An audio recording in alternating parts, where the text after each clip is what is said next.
Eh bien, salut à tous, bienvenue. On est en live sur YouTube. Donc, avant c'était sur Twitch, maintenant sur YouTube. Donc, bienvenue à tous. Aujourd'hui, je vais vous parler des news, de ce qui se passe. Parce que bon, il y a beaucoup de bruit et tout, mais il y a aussi du vrai et du faux. Donc, on va regarder un peu le détail du truc. Ça va être, somme toute, assez rapide.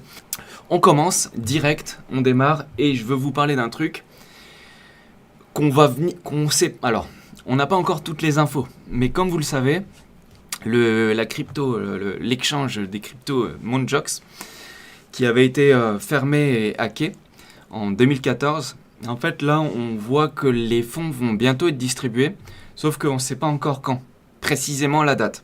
Mais je veux vous en parler parce que ça c'est une news qui est vraiment très importante. C'est-à-dire qu'il y a beaucoup de flux qui va arriver sur le marché, et le flux, il va forcément se passer quelque chose. Mais il faut garder ça en tête parce que quand ça va arriver, il faut être prêt. Alors, on n'a pas encore la date, mais potentiellement, ça pourrait être janvier 2023 ou mi-2023. On ne sait pas encore. Alors là, l'article, il est orienté. Il est orienté un peu en disant que les prix du marché vont baisser. Mais peu importe, c'est pas ça que je veux relever. Moi, ce que je veux relever, c'est plutôt le fait qu'il y a entre 140 et 180 000 bitcoins qui vont être redistribués suite à la class auction. Class auction, vous savez, c'est le jugement qui va être délibéré et tout ça.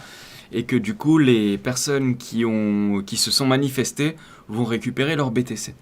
Sauf que les BTC qu'ils vont récupérer, ils les avaient eus en 2014 ou avant en 2014, puisque 2014, c'est l'année où la plateforme elle s'est fait hacker. Et salut Tropicoco. Donc vu que c'est l'année où elle s'est fait hacker, potentiellement les gens ils les avaient achetés avant, les BTC. Et en fait, si on regarde le prix du BTC en 2000, on regarde déjà en 2014. Alors, du coup, pour ça, je vais le mettre en mois. Si on regarde le prix du BTC en 2014, hop, ça me sert plus. Alors, 2014, c'est même trop vieux sur mon graphique. Donc sur Coinbase, il y était même pas. Mais en gros, il était en dessous. Ah si, 2004, décembre 2014, il était à 250 $. Ouais, il était même après descendu à 100, dans les 100 $. Donc il était en dessous des 200 $. Et là, les personnes vont récupérer entre 140 et 180 000 bitcoins aux alentours, là, qui vaut maintenant 20 700. Donc je vais faire le calcul. Alors on ne connaît pas le chiffre précis. Et on ne sait pas non plus quand ils vont être libérés précisément. Mais s'ils disent entre 140 et 180 000 BTC, on va prendre une moyenne basse, comme d'hab, une petite moyenne basse, comme ça on est réaliste. Il y aura 150 000 BTC qui vont être libérés. Aujourd'hui, ils valent 20 700. Et en fait, ça fait 3,100 milliards de dollars qui vont être redistribués à des personnes qui auront fait au minimum, puisque comme je vous disais que le prix était à 200, au minimum 200... alors, non, il faut faire 20 700 divisé par 200. Au minimum, 1 fois 100. C'est ça. C'est 1 fois 100. Donc là, vous avez des personnes qui ils ont misé 10 balles sur Bitcoin, ils rajoutent 2 zéros derrière. Donc ceux qui avaient misé 10 $, ils vont avoir 1000 $. Ceux qui avaient mis 1000, ils vont avoir 1000 avec 2 zéros en plus. Donc ça fait, ça fait 100 000, etc., etc., etc. Donc là, il y a beaucoup de monnaie qui va arriver à des gens qui ont gagné beaucoup d'argent. Donc on peut se poser la question et se dire peut-être que finalement, ils auront envie de vendre et ils auront entièrement raison. Hein. Si vous étiez à leur place, qu'aurez-vous fait? C'est la question que je vous pose. Et salut Abdelaziz, bienvenue à toi. Donc ça, je veux continuer d'en parler parce que tant que c'est pas distribué, on ne sait pas encore l'impact que ça aura. Et je doute que cet événement il soit pricé au niveau des marchés. Donc là, quand même, c'est assez balèze. 3 milliards de dollars. Notez bien que quand on dit 3 milliards de dollars, ça n'a rien à voir avec le market cap. Parce que, en fait, alors il y a Aurélien qui me dit, je pense pas que plus de 15 à 25% seront vendus seulement et les institutionnels seraient un moment parfait pour se positionner. Peut-être. Le truc, c'est que tu m'as coupé dans mon truc, je sais plus ce que j'avais te dire. Oui, voilà. Là, il faut pas. Le truc, c'est qu'il faut bien comprendre qu'entre l'argent, c'est-à-dire les 3,100 milliards dont je vous parle, et la capitalisation de marché, il y a deux choses différentes. C'est-à-dire que là, aujourd'hui, actuellement, le marché, il est autour de 400 milliards de dollars de valeur. Mais en fait, ça ne veut pas dire qu'il y a 400 milliards qui peut être récupéré. Il faut bien faire le distinguo entre liquidité et capitalisation de marché. C'est deux choses totalement différentes. Parce que là, en gros, si vous voulez, là, même si dans le marché, il y a 400 milliards de dollars, ben en fait, s'il n'y a personne pour acheter les 3 milliards qui vont vouloir potentiellement être vendus, je ne dis pas que ça va être vendu. Comme Aurélien, lui, il pense qu'il n'y en aura pas plus de 15 à 25% qui vont être vendus. Mais même s'ils vendent que la moitié, admettons qu'ils vendent que la moitié, donc 1,5 milliard de dollars, il faut qu'il y ait des personnes en face pour pouvoir acheter le 1,5 milliard de dollars. Et si à un moment, personne ne veut acheter à un moment précis, et ben en fait, le prix peut aller à zéro. Alors attention, je dis pas que le prix du BTC va aller à zéro, j'y crois pas une seconde. Mais ce que je veux dire, c'est que c'est pour vous illustrer le fait que ça peut baisser très bas, une news comme ça. Enfin, la réalisation de la news. Après, il faudra voir, parce que moi, le premier, s'il baisse à partir d'un certain prix, par exemple 15 000, 10 000, bah, moi-même, je vais en acheter. Donc, je ferai partie de ceux qui vont financer ceux qui veulent sortir, évidemment. Mais c'est juste pour vous dire que c'est un événement qui est très important et qui peut aller chercher loin dans les prix. Donc, si j'ai un message à faire passer, c'est que il faut jamais se mettre de limite. Et dans les deux sens. Okay, quand je dis par exemple dans les deux sens, c'est qu'il ne faut pas se mettre de limite dans le prix auquel le BTC peut aller. Par exemple, le BTC peut largement dépasser les 100 000 $, facile. Et dans un mois ou 2 mois, c'est possible.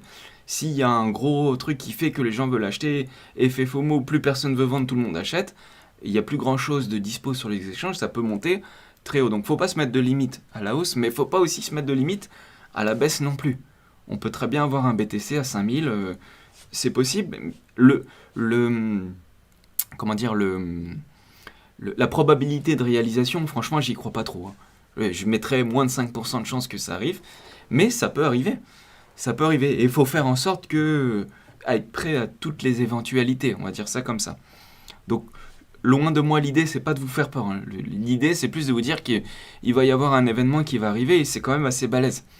C'est ça que je veux vous dire. Après, là, ça, c'est un événement qui va arriver avec le temps assez rapidement, mais il y a d'autres événements qui ont lieu maintenant et qui, par contre, où là, c'est du marketing et c'est de la communication. Là, ce que je vous dis là, c'est pas du marketing, c'est la réalité, c'est ce qui va réellement se passer, c'est-à-dire qu'il y aura beaucoup de BTC qui vont être libérés. Il faudra voir qui sera prêt à les acheter et à quel prix.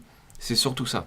Parce que quand quelqu'un fait un x100, bah forcément, il se pose des questions, je pense, et c'est naturel. Donc le truc, ça sera à suivre vraiment avec attention, parce que pour l'instant, on ne connaît pas le montant précis, on estime à 150 000 BTC, mais on ne sait pas quand précisément ça va être libéré. Et parfois même, il y a des fausses informations et des fausses news qui disent que ça va être libéré là, bien, à des dates et tout, et c'est des fake news, donc il faut se méfier aussi sur les news. Là, d'ailleurs, j'en ai une autre, où même le département de la justice, même le district sud de New York, ils font du marketing, ils font de la com, c'est un truc de fou. Ça veut dire que, en fait, eux, on dirait des journalistes. Quand ils disent dans le titre, par exemple, ils disent dans le titre, un procureur américain annonce une saisie et une condamnation historique de 3,36 milliards de dollars en crypto-monnaie en lien avec la fraude sur le web. Sombre route de la soie. Alors, sombre route de la soie, ça veut dire Silk Road. Silk Road. C'est la plateforme où on pouvait acheter des produits illicites. Quand je dis produits illicites, c'était majoritairement, c'était de la drogue, mais il y avait aussi des armes, des faux papiers, enfin, il y avait tout là-dessus. Et en fait, quand je vous dis que même le département de la justice fait du marketing, c'est parce qu'en fait, il n'y a pas 3,36 milliards de dollars qui ont été récupérés, ça c'est faux. C'est faux, double faux. Alors, je vais vous donner le détail, parce que du coup, là, on voit sur Twitter, oh là là, 3,36 milliards de dollars qui arrivent, et donc, qu'est-ce qu'ils vont faire ? Ils vont potentiellement, éventuellement, les vendre. Donc là-dedans, il y a deux choses.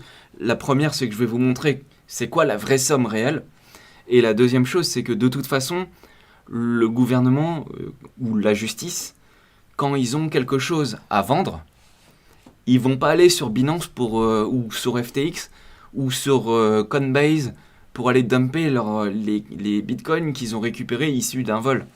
Ça marche pas comme ça. Ou alors dans ce cas-là, ils préviennent avant. Je pense pas que ça marche comme ça. Ok, eux c'est pas CZ. Ils fonctionnent pas comme CZ. C'est la justice. Ils procèdent d'une autre manière. Et généralement, je vous pose la question. Fais une devinette. Généralement, la justice, quand elle va saisir une Ferrari, une Lambo, des montres de luxe, qu'est-ce qu'elle fait? Comment elle les vend? Quel est le processus de vente? Elle va pas aller toquer dans une bijouterie pour aller vendre les bijoux. Elle va pas aller chez un concessionnaire pour aller vendre la Ferrari. Qu'est-ce qu'ils font? Ils font une vente aux enchères. Et en France d'ailleurs, il y en avait même déjà eu une de mémoire. Une salle des ventes. Bien vu Olivier Mercier, bien vu. Une salle des ventes. Donc vente aux enchères. Donc à mon avis, dans 90% des cas, faut pas avoir peur de ça. Parce que, alors déjà, c'est pas 3,36 milliards, je vais vous donner le vrai prix. Mais même si c'était le cas, de toute façon, ils les auraient vendus dans une vente aux enchères. Donc, et ils auraient peut-être pas vendu les 3,36 milliards de dollars d'un coup. Vous voyez le truc? Donc en fait, le truc, c'est que ça, contrairement à l'événement d'avant, où là, on va vraiment donner la monnaie aux gens et ils vont pouvoir faire ce qu'ils veulent avec. Là, la justice, il fonctionne d'une manière différente. Du coup, ça ira sur un marché qui est en fait OTC. Ça sera en dehors des échanges que ça se fera. Et de toute façon, c'est pas 3,36 milliards. Parce que moi, j'ai lu l'article. Ok, alors là, je me suis amusé à le traduire. Et en fait, ils ont dit que, si vous voulez, le gars... Alors, il faut déjà comprendre qui c'est le gars. Monsieur Zong, Monsieur James Zong, donc c'est un Américain.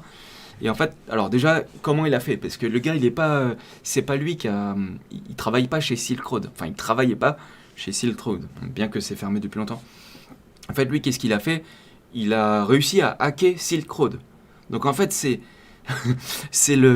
l'action illégale sur une action illégale. Vous voyez le truc? C'est le petit malin qui va hacker le hacker, si vous voulez, en gros. Donc qu'est-ce qu'il a fait? En fait, il a été sur la plateforme et il a trouvé une faille dans le site Silk Road. Et en fait, il avait acheté l'équivalent de 500 BTC. Mais à l'époque, ça valait pas le même prix qu'aujourd'hui. Et en fait, le truc, c'est que il avait acheté et il avait été, du coup, les mettre sur la plateforme. Et il avait réussi à trouver un moyen pour faire en sorte que ce qu'il met, il arrive à le ressortir plusieurs fois. Donc quand il avait sorti 500 BTC, derrière, il arrivait à en sortir 5 fois 500. Par une manip informatique où il envoyait des commandes sur le truc et tout. Donc déjà, c'est le gars, il n'a pas travaillé chez Silk Road, c'est lui, plutôt qu'à arnaquer le site qui était illégal, si vous voulez. Donc bon, déjà, faut bien comprendre que ça n'a rien à voir avec Silk Road, mais à la limite, on s'en fout. Mais ce qui est important de comprendre, c'est plutôt que ils ont réussi à l'intercepter, donc 5 ans après la fraude, en août 2017, en raison de la possession des 50 000 bitcoins qu'il a obtenus illégalement. Donc en fait, ils ont récupéré 50 000 BTC, et comme c'était en 2017, il y avait le hard fork du BTC. Donc le BTC, il était devenu Bitcoin Cash, et du coup, il avait 50 000 BTC, et il avait aussi 50 000 Bitcoin Cash, qu'il a ensuite swappé, etc., en Bitcoin.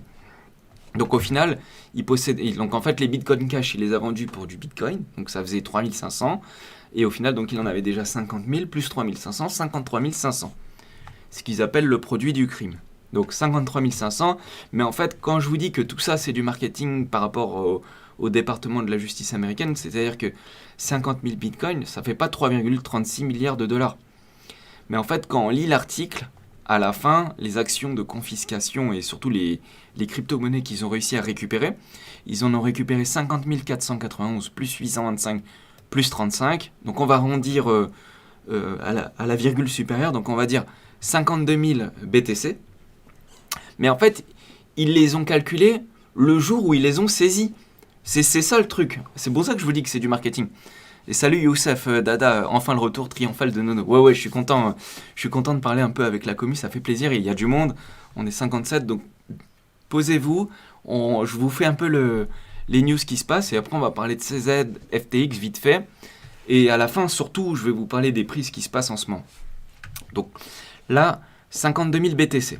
Mais en fait, comme je vous dis, ils les ont valorisés le jour où ils les ont saisis. Et ils les ont saisis au domicile de Monsieur Zong le 9 novembre 2021. Et 9 novembre 2021, c'était quand le BTC il était au plus haut, du plus haut, du plus haut, du plus haut. Comment on est prévenu quand il y a quand chat live sur YouTube? Pourquoi arrêter Twitch? Bah parce qu'en fait, il y a un gars qui m'a dit sur Twitter, viens plutôt sur YouTube Nono, comme ça je peux te mettre sur ma télé facilement. Donc au moins, je sais qu'il y a au moins une personne qui me regarde sur sa télé, ça m'a fait plaisir, je vais allez, c'est pour lui. J'arrête pas Twitch, je continue Twitch, c'est juste que j'aime bien faire différent, pas comme tout le monde. J'avais envie de changer les règles du jeu, juste parce que j'avais envie. Mais je reviendrai, les prochaines, je les ferai sur Twitch, bien sûr. Donc 52 000 BTC, effectivement, quand vous les faites 52 000 BTC au top du marché au mois de novembre 2021, effectivement, ça faisait 3,36 milliards de dollars. Sauf qu'aujourd'hui, jour où il vient de y avoir le jugement, donc le jugement il a été le 4 novembre 2022, donc c'était il y a 3 jours, et ben en fait là ils n'ont pas pris le prix d'il y a 3 jours ni le prix d'aujourd'hui, mais ils ont pris le prix du 11 novembre 2021. Donc c'est pour ça qu'il y a aussi un petit effet spectaculaire en disant on a saisi 3,36 milliards de dollars, mais en fait il n'y aura pas 3,36 milliards de dollars, il y a 52 000 BTC. Donc si vous faites 52 000 BTC, le vrai chiffre c'est 20 760, le prix du jour. Bah ça fait 1 milliard. C'est déjà beaucoup, hein. 1 milliard, c'est même énorme, ça fait 1 milliard, mais c'est pas 3 milliards comme c'était écrit. Et donc je voulais quand même vous le dire parce que après on voit les gros titres sur Twitter, oh 3 milliards et tout, c'est 1 milliard. C'est déjà énorme. C'est déjà énorme et respect à lui, c'est un sacré malin d'avoir réussi à hacker ce truc là, mais malheureusement pour lui il va faire 20 ans de prison. Bon, c'est comme ça.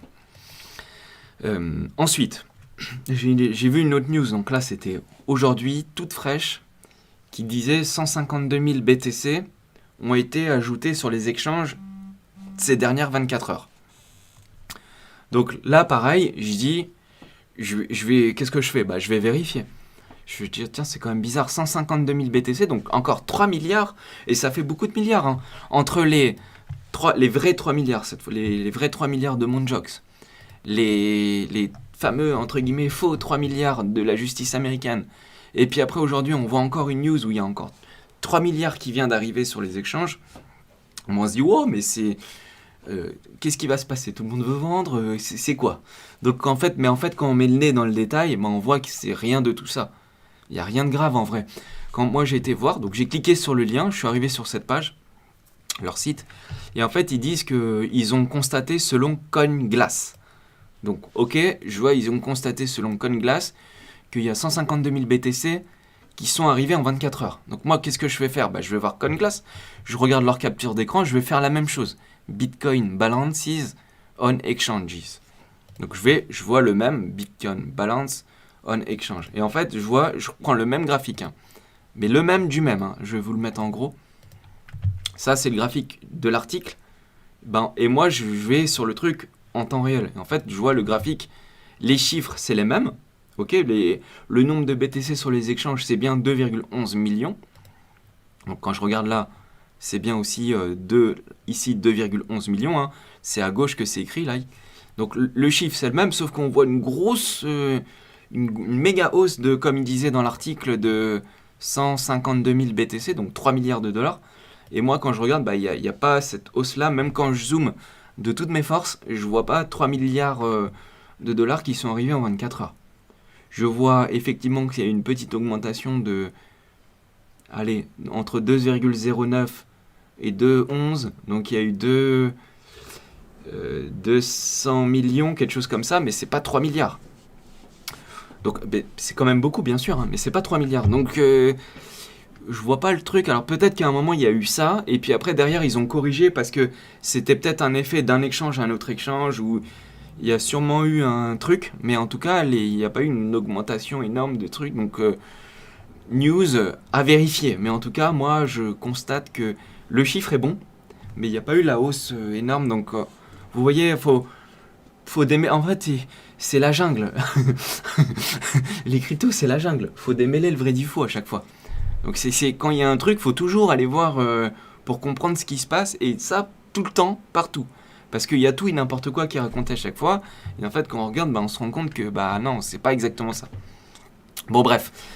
Passons, mais en gros, entre les deux news du département de la justice qui fait du sensationnel et un média amateur, je pense, Watcher Guru, qui fait aussi du sensationnel, en fait, c'est moins grave que ce qu'on peut voir. Et il faut pas flipper, quoi, avec ça. Enfin, je veux dire, il y a des news, ok, mais après, quand on regarde le détail, c'est pas si grave que ça, au final.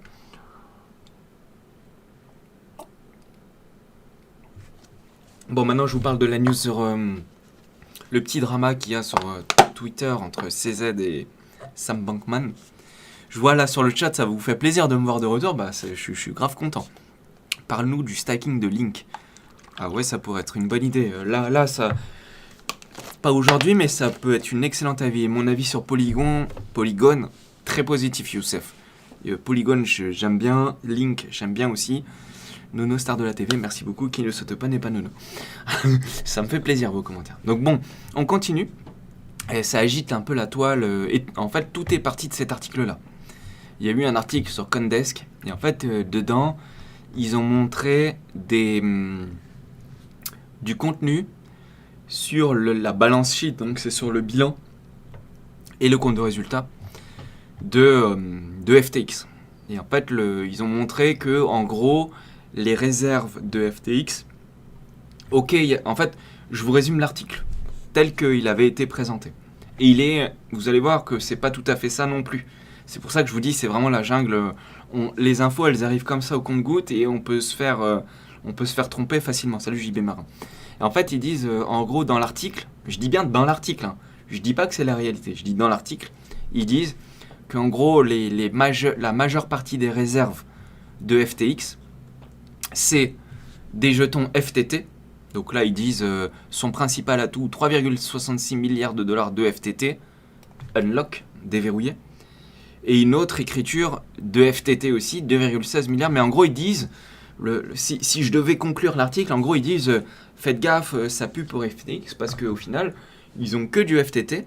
Et le FTT, c'est leur propre token, c'est le token de la plateforme d'échange. Sauf que...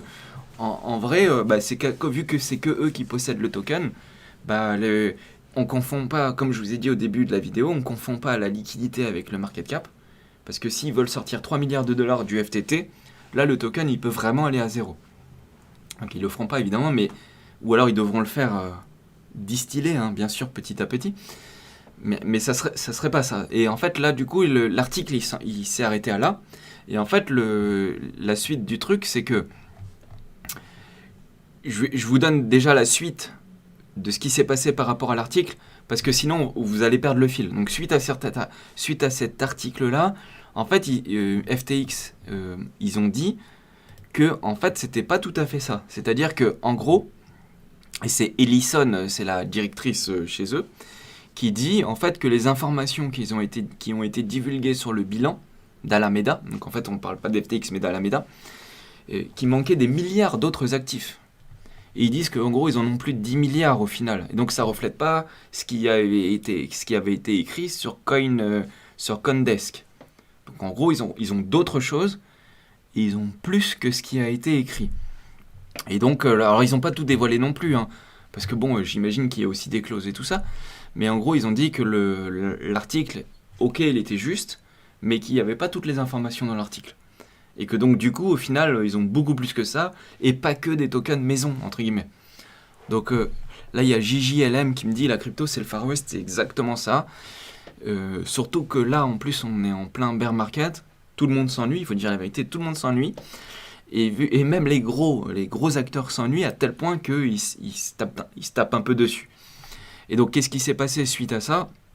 Suite à cet article, en fait, vous avez le CZ, à tort ou à raison, je veux pas juger, mais à tort ou à raison, il dit, écoutez, c'est chaud, en fait, je me rends compte que c'est peut-être un peu bancal, vu que dans l'article, il y a écrit qu'ils ont que ça, donc comment je vais faire ? Moi, j'ai beaucoup de tokens, et quand il dit beaucoup, c'est beaucoup, parce qu'en gros, il dit qu'il a 2,1 milliards de dollars en équivalent FTT et BUSD, donc après, on ne sait pas combien de l'un et combien de l'autre, mais en gros, il dit qu'il en a beaucoup.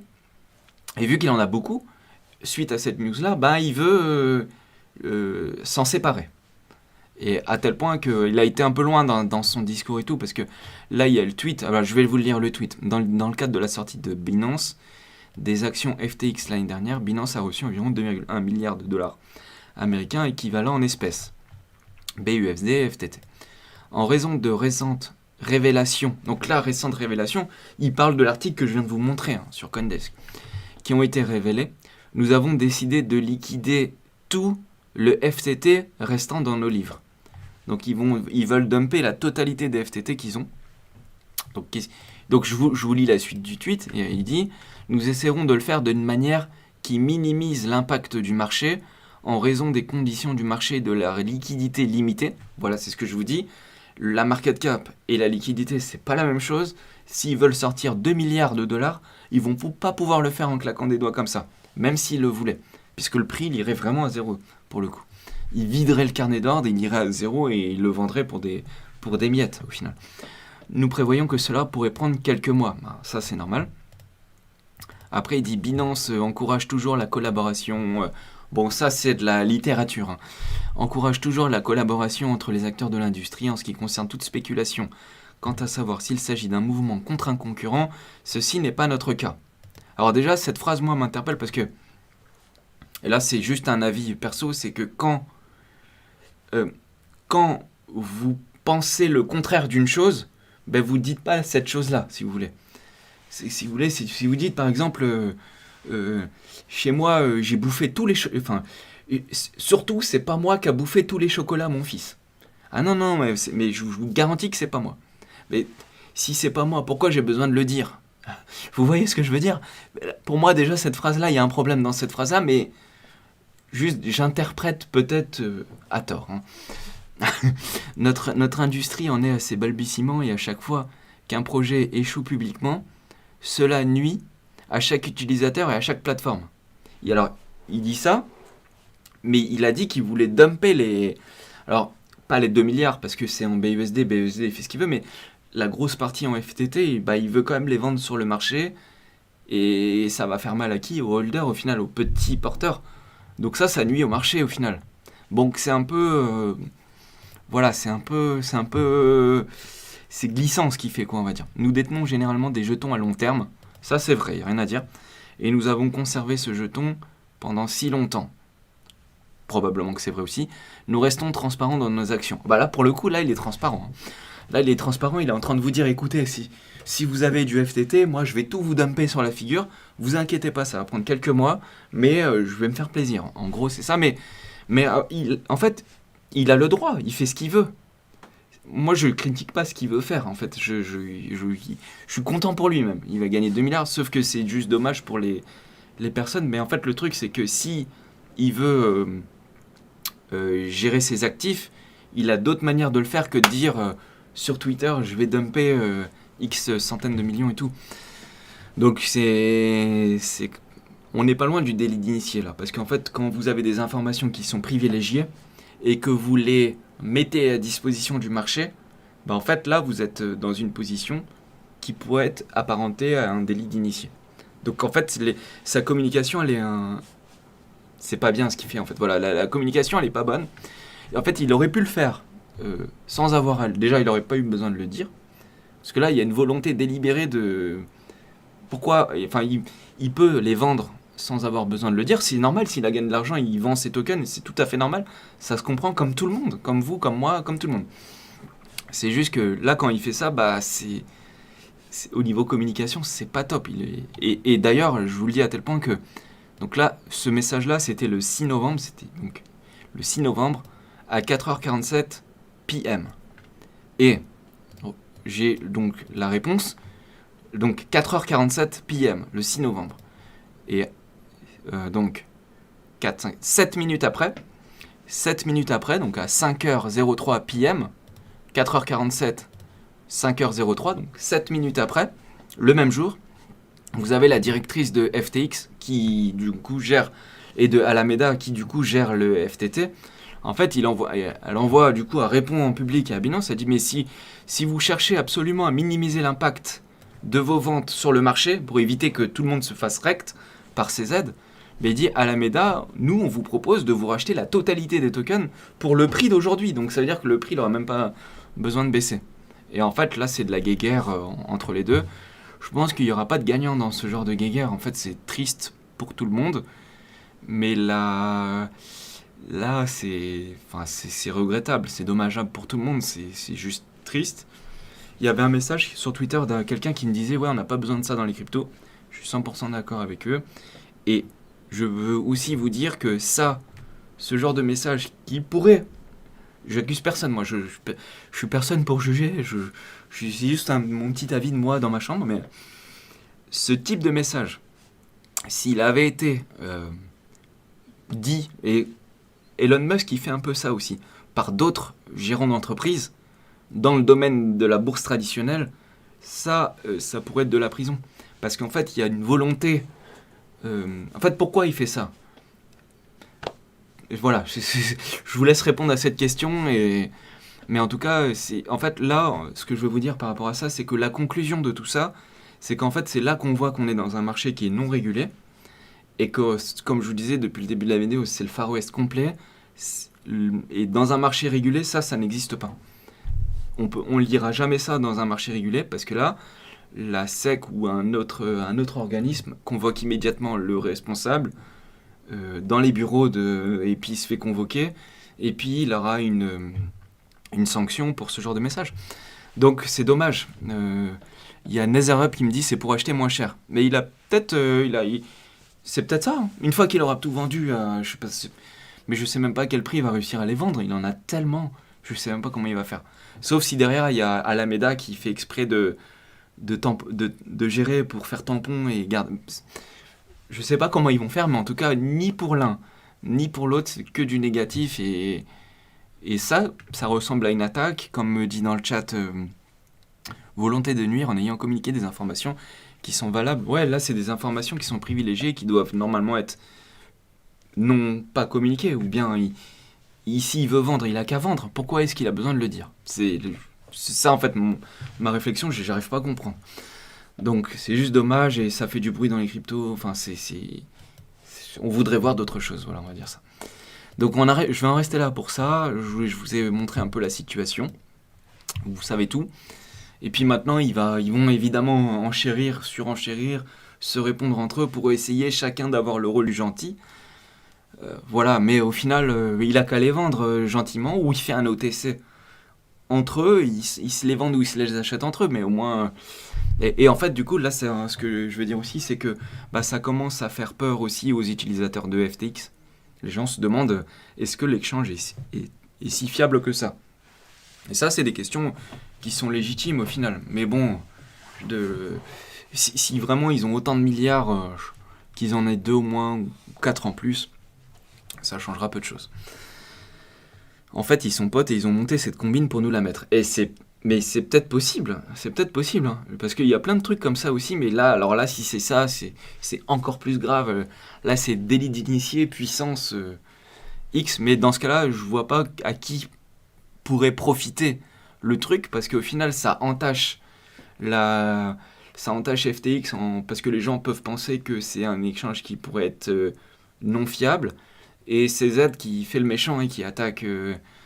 c'est pas bon pour lui non plus au final. Donc bon, je suis assez sceptique. Après, j'ai fait un sondage sur Twitter. Moi, ça m'intéressait de savoir dans ma communauté. Donc vous, si vous préférez, j'ai englobé tout, hein, Sam avec FTX, son écosystème et tout, ou si vous préfériez CZ avec Binance, son écosystème à lui, etc. Et en fait, tout le monde préfère Binance. Je peux comprendre. Après, voilà, c'est